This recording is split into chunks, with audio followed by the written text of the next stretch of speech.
बच्चों, मैं सुनीता वाई तिवारी, श्री संत गाडगे महाराज हिंदी विद्यालय भुसावल, आज इस वीडियो के माध्यम से पाठ 9 ऊष्मा के अंतर्गत ऊष्मा का संचरण किस प्रकार से होता है, ऊष्मा का संचलन के अंतर्गत किस प्रकार की एक्टिविटी से हम समझ सकते हैं कि ऊष्मा का संचलन कैसे होता है, ऊष्मा संवहन का क्या अर्थ है, ऊष्मा का विकिरण तथा ऊष्मा के सुचालक और कुचालक पदार्थ क्या होते हैं, ऊष्मा के कारण ठोस पदार्थ, द्रव और गैसीय पदार्थों में प्रसरण और संकुचन किस प्रकार से होता है, आदि अनेक मुद्दों पर चर्चा करेंगे। तो आइए देखते हैं ऊष्मा के संचरण का क्या अर्थ होता है, हीट ट्रांसफ़र का क्या अर्थ होता है। जब हम गर्म वस्तु को ठंडी वस्तु के संपर्क में रखते हैं तो ठंडी वस्तु गर्म होती है और गर्म वस्तु ठंडी होती है। इस आधार पर यह स्पष्ट होता है कि ऊष्मा का संचरण गर्म वस्तु से ठंडी वस्तु की ओर होता है। एक स्थान से दूसरे स्थान की ओर ऊष्मा प्रवाहित होने को ही ऊष्मा का संचरण कहते हैं। अक्सर हमने देखा होगा कि कभी भी हम कढ़ाई में कोई चीज़ हिलाते हैं तो हमेशा हमारी जो चम्मच होती है वह गर्म हो जाती है। उसका मतलब होता है कि ऊष्मा का संचरण हमेशा गर्म वस्तु से ठंडी वस्तु की ओर होता है। अब होता है ऊष्मा संचरण के प्रकार। ऊष्मा के संचरण के अंतर्गत सबसे पहला होता है कंडक्शन ऑफ हीट, यानी ऊष्मा का संचलन। इसे हम एक प्रयोग की सहायता से आसानी से समझ सकते हैं। इसमें हमने स्टील का, लोहा, एल्यूमिनियम और तांबे की पट्टियाँ ली है, एक मोमबत्ती ली गई है, बर्नर और आलपिन इनका उपयोग किया गया है। स्टील या लोहा, तांबा और एल्यूमिनियम की लगभग 30 सेंटीमीटर लंबाई की समान आकार की पट्टियाँ ली गई हैं। प्रत्येक पट्टी पर 2-2 सेंटीमीटर की दूरी पर मोमबत्ती को लगाया गया है। प्रत्येक पट्टी पर 2-2 सेंटीमीटर की दूरी पर मोमबत्ती की सहायता से मोम की बूंदें डाली गई है। प्रत्येक बूंद पर एक एक आलपिन खड़ी स्थिति में लगाई गई है। अब स्टील या लोहा, एल्यूमिनियम और तांबे की पट्टियों के सिरे पर एक साथ बर्नर की ज्वाला पर रखते हैं और देखते हैं कि थोड़े समय के बाद किस पट्टी की आलपिन हमें जल्दी गिरती हुई दिखाई देती है और वो क्यों गिरती है। आलपिन बर्नर की ज्वाला के सिरे वाले भाग से नीचे गिरने लगती है। इसका अर्थ होता है कि ऊष्मा पट्टी के गर्म सिरे से ठंडे सिरे की ओर प्रवाहित होती है और पदार्थ के गर्म भाग से ठंडे भाग की ओर ऊष्मा के स्थानांतरण को ही ऊष्मा का संचलन कहते हैं। इस प्रयोग के द्वारा हमें यह भी पता चला है कि सर्वप्रथम तांबे की पट्टी पर लगी आलपिनें गिरती है, लोहे के पट्टी की आलपिन तुलनात्मक रूप से देर से गिरती है। इससे सिद्ध होता है कि तांबे में से ऊष्मा तीव्रता से प्रवाहित होती है। ऊष्मा का पदार्थ से प्रवाहित होना उस पदार्थ के गुणधर्म पर भी निर्भर करता है। ऊष्मा का स्थानांतरण ठोस पदार्थ से होता है, अर्थात ऊष्मा स्थानांतरण के लिए माध्यम की आवश्यकता होती है। अब देखते हैं ऊष्मा का संवहन, अर्थात द्रव पदार्थों में ऊष्मा का संवहन किस प्रकार से होता है।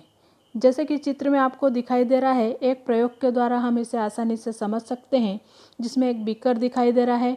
उसके अंदर हमने बीकर लिया है और गैस बर्नर के द्वारा मंद ऊष्मा उसे दी गई है। पोटेशियम परमैंगनेट के कुछ टुकड़े उसमें डाले गए हैं। पानी भरा हुआ है और उस बीकर के पानी को हम ध्यान से देखते हैं।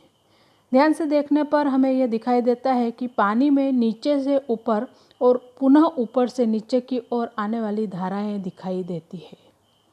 पोटेशियम परमैंगनेट के कारण ये लाल बैंगनी धाराएं तुरंत पहचानी जा सकती हैं। पानी को ऊष्मा देने की शुरुआत करने पर बीकर के तल का पानी गर्म होता है। फलस्वरूप उसका घनत्व कम होने के कारण वो ऊपर के भाग की ओर जाता है और उसकी जगह ऊपर का ठंडा पानी लेता है। इस प्रकार ऊष्मा का स्थानांतरण धाराओं द्वारा होता है और इस क्रिया को ही ऊष्मा का संवहन कहते हैं। अतः द्रव और गैसीय पदार्थों में संवहन होता है और संवहन के लिए माध्यम की आवश्यकता होती है। अब देखते हैं ऊष्मा का विकिरण। ऊष्मा का विकिरण किस प्रकार से होता है। किसी भी माध्यम के न होने पर भी ऊष्मा का स्थानांतरण होता है। इस प्रकार माध्यम न होने पर भी ऊष्मा के होने वाले स्थानांतरण को विकिरण या रेडिएशन कहते हैं। ऊष्मा का विकिरण होते समय यह विकिरण जब किसी वस्तु पर पड़ता है तब ऊष्मा का कुछ भाग वस्तु द्वारा अवशोषित कर लिया जाता है, जबकि कुछ भाग परावर्तित किया जाता है। किसी पदार्थ की विकिरण अवशोषित करने की क्षमता उसके रंग और उसके गुणधर्मों पर निर्भर करती है। आजकल इन विकिरणों का उपयोग रात्रि के समय जैसे प्रकृति में वृक्ष, पहाड़, पत्थर, रास्ते जैसी अनेक वस्तुओं के द्वारा ऊष्मा का विकिरण होता रहता है और इन विकिरणों का उपयोग रात्रि के समय आसपास का परिसर दिख सके तो ऐसा एक कैमरा विकसित किया गया है जिसे अवरक्त कैमरा कहते हैं। ऐसे कैमरे का उपयोग करके रात के समय शत्रु की गतिविधियों पर भी नज़र रखी जा सकती है। देखते हैं कि ऊष्मा के सुचालक और कुचालक क्या होते हैं। ऊष्मा के सुचालक वह पदार्थ जिसमें ऊष्मा का संचरण बहुत आसानी से और तीव्र गति से होता है, वे पदार्थ ऊष्मा के सुचालक कहलाते हैं। ज़्यादातर जो धातुएं होती है वे ऊष्मा की सुचालक होती हैं। ऊष्मा के कुचालक यानी बैड कंडक्टर्स वे पदार्थ जिनमें से होकर ऊष्मा का संचरण आसानी से नहीं हो पाता या ऊष्मा संचरण बहुत ही धीमी गति से होता है या होता ही नहीं है, उन पदार्थों को ऊष्मा का कुचालक कहा जाता है। अब देखते हैं कि ऊष्मा के कारण ठोस पदार्थों में प्रसरण और संकुचन किस प्रकार से होता है। जैसे कि चित्र में दिखाई दे रहा है, धातु का एक छल्ला है और धातु का एक गोला, दोनों समान आकार के हैं। उसमें किसी तरह धातु का छल्ला इस आकार का होता है कि धातु का गोला उसमें से आर पार जा सके। जब हम गोले को गर्म करते हैं और वह छल्ले के आर पार जाता है तो गोले के अंदर क्या दिखाई देता है। इस प्रयोग के द्वारा हमें स्पष्ट होता है कि ऊष्मा देने पर धातुओं में प्रसरण होता है और ऊष्मा निकलने पर धातुओं में संकुचन होता है। ऊष्मा दिए जाने पर ठोस पदार्थों में प्रसरण होता है और ऊष्मा निकालने पर वो पुनः अपनी मूल स्थिति में आ जाती है, किंतु विभिन्न ठोसों में प्रसरण होने का अनुपात अलग अलग होता है। अब देखते हैं ऊष्मा के कारण द्रव पदार्थ में होने वाला प्रसरण और आकुंचन। जैसा कि चित्र में दिखाया गया है, एक शंक्वाकार पात्र है जिसमें रबर का डॉट लगा हुआ है। कांच की एक खोखली नली ली गई है। कांच की नली और तापमापी रबर के डॉट के छिद्र में लगाए गए हैं और पानी को ऊष्मा देना और इस बीकर को पानी से भरा गया है। जब पानी को ऊष्मा देना प्रारंभ करते हैं और तापमान में 2 डिग्री सेंटीग्रेड वृद्धि होने पर कांच की नली के पानी के स्तर को एक मापन पट्टी की सहायता से नोट करते हैं। लगभग 10 रीडिंग लेने के बाद हमें यह पता चलता है कि ऊष्मा बंद कर देने पर क्या होता है। द्रव को जब ऊष्मा दी जाती है तो द्रव के कणों के बीच की दूरी बढ़ती है और उसका आयतन बढ़ता है। इसे ही द्रव का प्रसरण कहते हैं। इसी प्रकार तापमान कम करने पर उसका संकुचन होता है। अब है ऊष्मा के कारण गैसीय पदार्थों में होने वाला प्रसरण और संकुचन। ऊष्मा दी जाने पर गैस का आयतन बढ़ता है, इसे गैस का प्रसरण कहते हैं, और ठंडा करने पर यानी ऊष्मा निकलने पर उसका आयतन कम होता है और इसे गैस का संकुचन कहते हैं। अब देखते हैं कि थर्मस फ्लास्क जो होता है वो किस प्रकार से अपना कार्य करता है। चाय, कॉफ़ी, दूध जैसे पदार्थ लंबे समय तक गर्म रखने या शरबत जैसे पदार्थ को ठंडा रखने के लिए उपयोग में लाए जाने वाला जो थर्मस होता है उसकी रचना और कार्य पद्धति कैसी होती है। दोहरी दीवार वाले फ्लास्क में एक के भीतर एक नली को रखकर उन्हें सील बंद कर दिया जाता है।